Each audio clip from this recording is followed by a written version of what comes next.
잃어버린 날 찾으신 오 그 사랑, 오 그 사랑, 독생자 예수 자유케 하네. 주의 자녀라 하시네.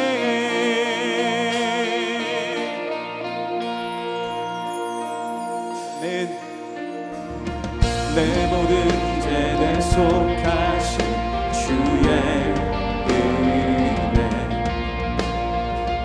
나 죄 아래 있을 때 나를 위하여 죽으신 예수, 독생자 예수 자유케 하네.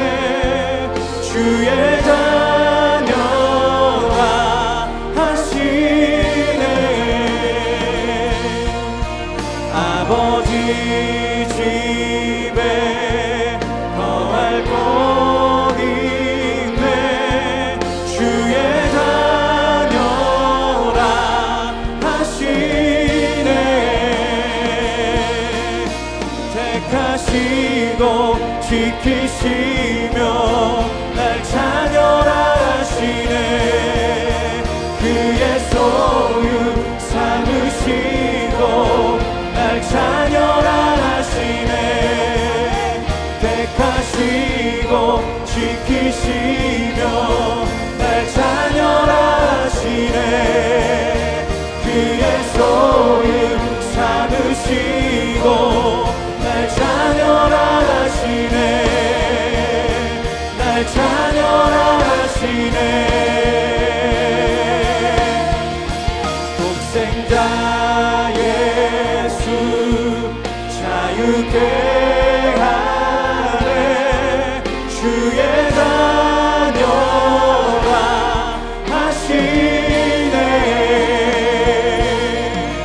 아버지 집에 거할 곳 있네. 주의 자녀라 하시네. 아버지 집에 거할 곳 있네. 주의 자녀라 하시네.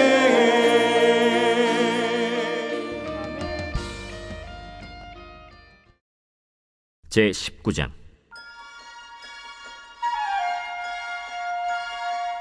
그 후에 암몬 자손의 왕 나하스가 죽고 그의 아들이 대신하여 왕이 되니 다윗이 이르되, 한운의 아버지 나하스가 전에 내게 호의를 베풀었으니 이제 내가 그의 아들 한운에게 호의를 베풀리라 하고 사절들을 보내서 그의 아버지 죽음을 문상하게 하니라.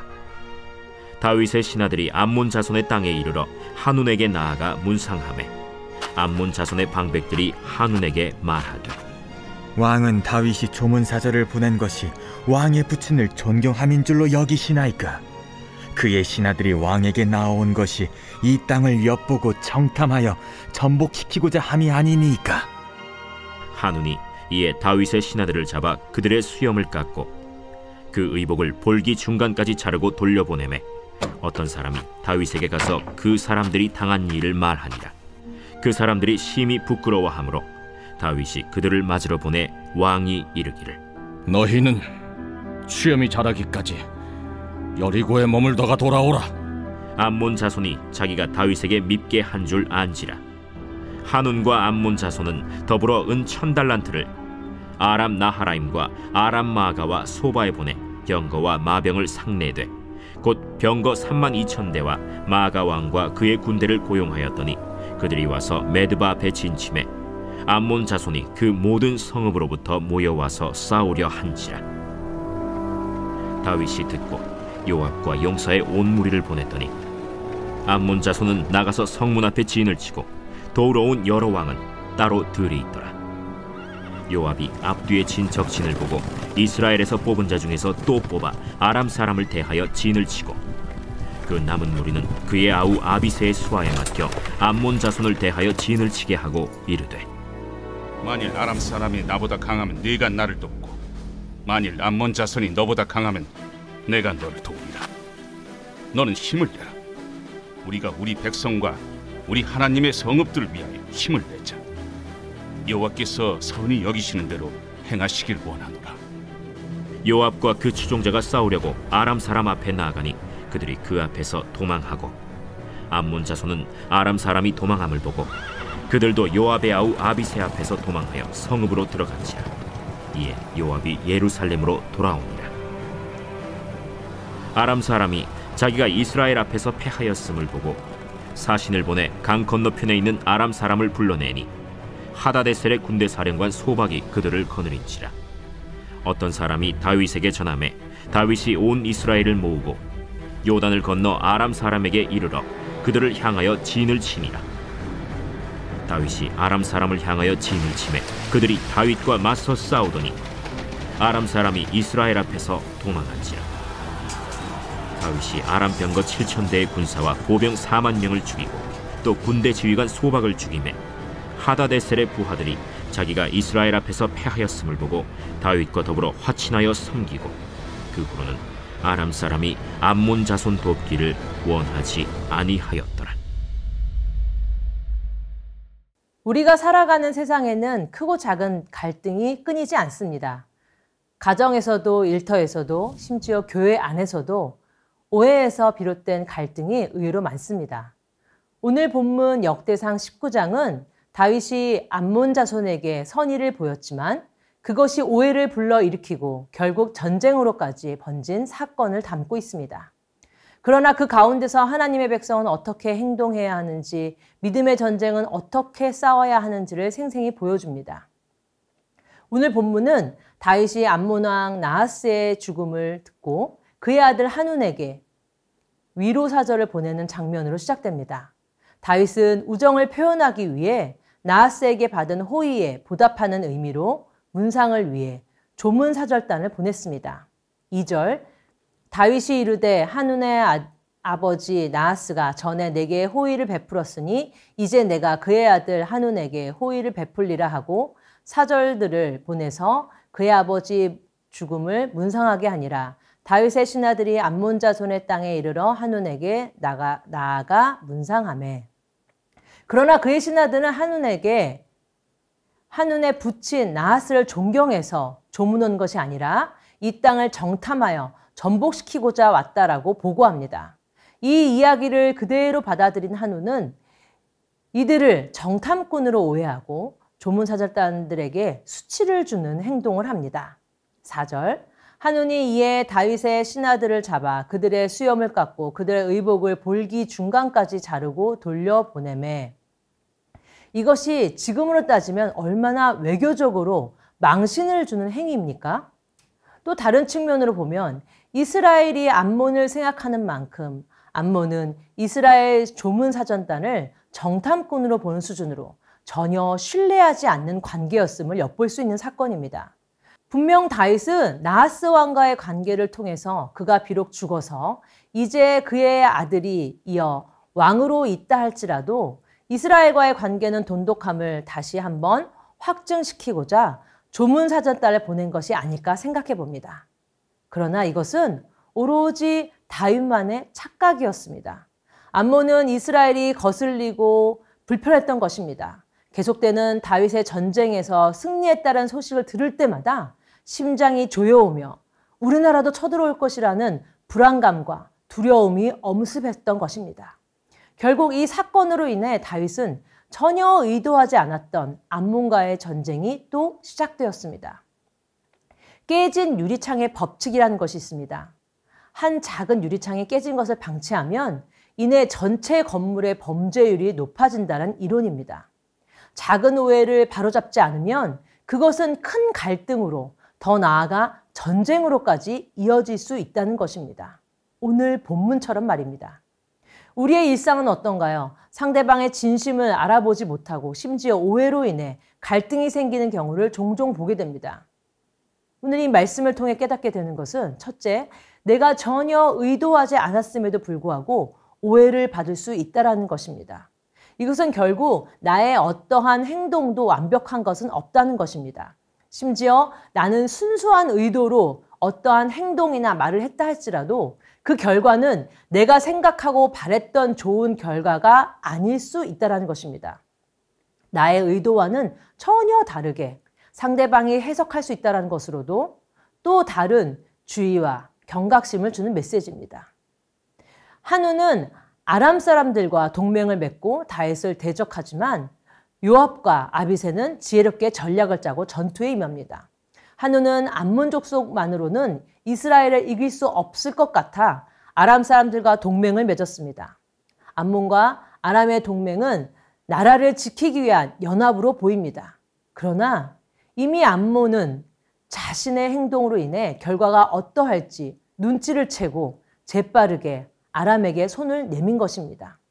6절 암몬 자손이 자기가 다윗에게 밉게 한 줄 안지라. 한운과 암몬 자손은 더불어 은 1000달란트를 아람 나하라임과 아람 마아가와 소바에 보내 병거와 마병을 삭 4대 곧 병거 32,000대와 마아가 왕과 그의 군대를 고용하였더니 그들이 와서 메드마 앞에 진침해 암몬 자손이 그 모든 성읍으로부터 모여와서 싸우려 한지라. 암몬은 다윗이 보낸 조문사절단에게 한 행위가 다윗으로부터 화를 불러 일으켰음을 이미 알고 있었기 때문에 이에 맞서기 위해서 아람 족속들에게 병거와 마병, 군대에 대해 은 1000달란트를 지불하였습니다. 1달란트가 어느 정도일까요? 고대 근동에서는 한 34에서 36kg 정도로 계산됩니다. 그럼 중간값으로 1달란트를 한 35kg을 계산해 보겠습니다. 그럼 1000달란트는 35,000kg에 해당되는 은이었습니다. 오늘 기준으로 25년도 국제 은 시세를 보게 되면요. 1kg당 110만 원쯤 됩니다. 그러면은 35,000kg 곱하기 110만 원은 얼마일까요? 대략 지금 시세로 따지면 385억 정도 됩니다.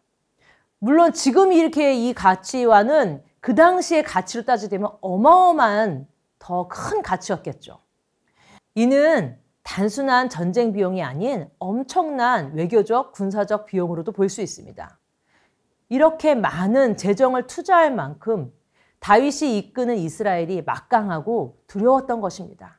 암몬 족속은 이렇게 투자를 해서 아람과 연합하여 싸우려 했지만 결국 다윗 앞에서 그들은 다 도망하고 맙니다. 18절 아람 사람이 이스라엘 앞에서 도망한지라 다윗이 아람 병거 7,000대의 군사와 보병 4만 명을 죽이고 또 군대 지휘관 소박을 죽이매.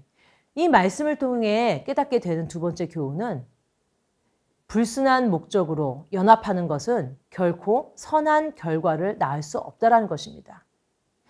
이것이 바로 야합입니다. 야합의 사전적 의미는 좋지 못한 목적으로 서로 어울림을 뜻합니다. 어떤 목적을 이루기 위해서 수단과 방법을 가리지 않고 힘을 모으는 것입니다. 성경에서 그 대표적인 사건이 바로 예수님의 십자가 사건이 아닐까요? 바리새인과 사두개인, 대제사장, 서기관, 헤롯 당원들 이들은 서로 친하지 않았습니다. 그러나 밀란을 일으키며 백성들의 마음을 자꾸 사로잡고 민심을 좌지우지하는 하나님에 대해서 심지어 신성모독을 한다고 생각했던 그들은 이 망년된 행동과 말을 하는 예수님을 없애버리는 것에 대해서 모두 한마음, 한뜻이었던 것입니다. 돈으로 예수님의 제자인 가룟 유다를 매수하고 또 부활하신 예수님을 사람들이 믿을까 봐 돌무덤을 지켰던 군인들에게 돈으로 매수하여 제자들이 예수님의 시체를 훔쳐갔다고 거짓말을 시킵니다. 그리하여 그들은 예수를 없애겠다는 오로지 이 한 가지 불순한 목적으로 야합을 한 것입니다. 야합한 후 예수님의 십자가 사건의 결론은 어떻게 되었나요?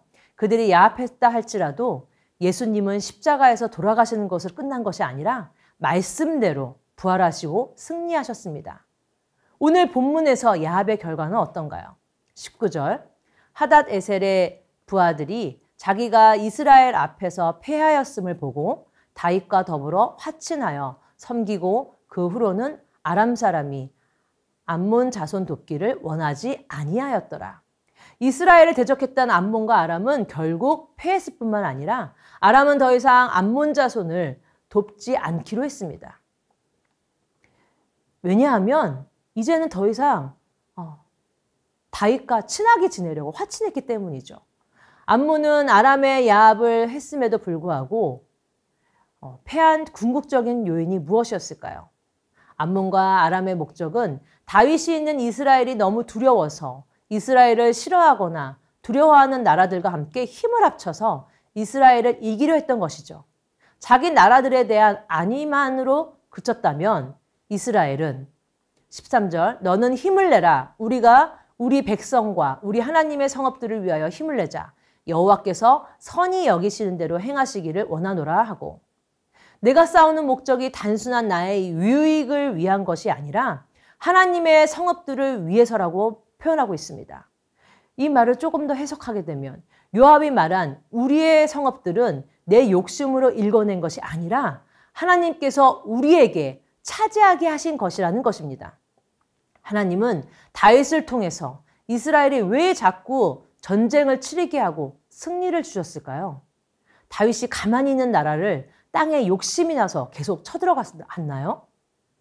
역대상 17장 7절 8절 또한 내 종 다윗에게 이처럼 말하라. 만군의 여호와께서 이처럼 말씀하시기를 내가 너를 목장 곧 양떼를 따라다니던 데에서 데려다가 내 백성 이스라엘의 주권자로 삼고 내가 어디로 가든지 내가 너와 함께 있어 내 모든 대적을 내 앞에서 멸하였은즉 세상에서 존귀한 자들의 이름 같은 이름을 내게 만들어 주리라. 이 말씀은 하나님은 다윗에게 과거는 내가 너 양치는 목동이었지만 내 백성 이스라엘 다스리는 왕으로 세웠다. 그래서 지금은 너가 어디에 있든지 나는 너와 함께하고 네가 모든 대적들 앞에서 이기게 할 것이다. 결국 세상에서 존귀한 사람들처럼 네가 훌륭한 사람으로 이름을 떨치게 나 여호와 하나님이 만들어줄 것이라고 약속하는 말씀입니다. 다윗이 다윗되도록 다윗이 하는 모든 전쟁 속에서 하나님의 이 약속의 말씀이 있었던 것입니다. 말씀을 마무리하겠습니다. 우리의 전쟁은 하나님께 속해 있습니다. 질문 하나 할까요? 만약 두 사람이 싸운다면 누가 이길까요? 싸움 잘하는 사람? 기도 많이 하는 사람? 예수님을 잘 믿는 사람이 만약에 두 사람 다 예수님을 믿는 사람이었다면 어떤가요? 내가 이기게 해달라고 기도하는 사람? 어떤 사람이 이길까요? 하나님의 약속의 말씀을 믿고 그 약속 안에서 거하는 사람인 줄 믿습니다. 하나님은 항상 옳습니다. 그래서 항상 하나님을 인정하고 그분의 뜻을 존중하는 그 사람이 싸울 때 이길 것입니다. 그리고 하나님의 모든 능력을 내 뜻에 사용하는 것이 아니라 하나님 옆에서 내가 항상 서 있을 때 이길 것입니다. 항상 이길 수 있는 사람은 바로 언제나 하나님 편에 서는 내가 되게 하소서라고 기도하는 사람이 이길 수 있는 것입니다. 모든 싸움이나 전쟁의 시작은 다를 수 있으나 결론은 하나로 귀결됩니다. 하나님의 약속을 붙든 싸움이냐 아니면 자기의 욕망대로 이끄는 싸움이냐. 사랑하는 성도 여러분, 요즘 어떤 전쟁을 치르고 계십니까? 나의 욕망이 이끄는 전쟁을 하고 계십니까? 아니면 하나님의 약속을 붙들고 치르는 전쟁입니까? 오늘 이 말씀을 기억하면서 기도 제목을 읽고 기도하겠습니다. 내가 의도하지 않았더라도 오해를 받을 수 있음을 인정하고 억울함 속에서도 감정적으로 반응하지 않으며 말과 행동에 신중하고 온유함으로 믿음을 지키게 하소서. 아멘. 위기 앞에서도 담대함으로 내 유익이 아닌 하나님의 성읍과 공동체를 위한 싸움을 하게 하시고 결과는 오직 하나님께 맡기며 선히 여기는 대로 인도하소서. 아멘. 내 뜻대로 하나님을 움직이려 하지 않고 하나님의 뜻에 순종하며 그분의 편에 서게 하시고 모든 영적 전쟁 속에서 하나님의 약속을 붙드는 자가 되게 하소서. 아멘.